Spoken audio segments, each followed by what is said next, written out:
কোটা সংস্কার আন্দোলন দমাতে তৎকালীন আওয়ামী সরকার পুলিশকে ব্যবহার করেছে নিজেদের স্বার্থে। আন্দোলনকারীদের উপর গুলি বর্ষণের ঘটনা ঘটে রাজধানীসহ সারা দেশে।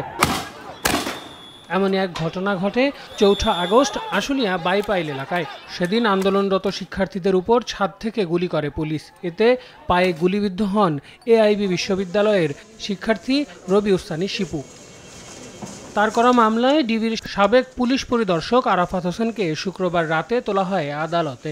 এজলাসে পুলিশ ৭ দিনের রিমান্ড চাইলে আরাফাতের ৩ দিনের রিমান্ড মঞ্জুর করেন ঢাকার চিফ জুডিশিয়াল ম্যাজিস্ট্রেট আদালত। রাষ্ট্রপক্ষের আইনজীবী আসামির বিরুদ্ধে আওয়ামী লীগের স্বার্থ হাসিলের অভিযোগ আনেন।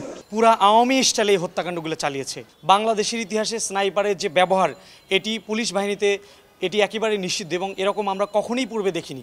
উনি কিসের নির্দেশনায়, কার হুকুমে, কে সেই হুকুমদাতা, এই প্রকৃত ঘটনা উন্মোচনের জন্যই আজকে কিন্তু এই রিমান্ড চাওয়া হয়েছে।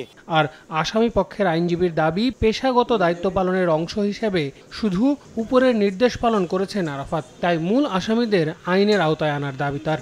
উপরের নির্দেশনা পালন করা সেটি আমার পুলিশের কাজ। বিজ্ঞ আদালতে এর যে আদেশ দিয়েছে সেই আদেশে আমরা সংক্ষুব্ধ এবং বিক্ষুব্ধ।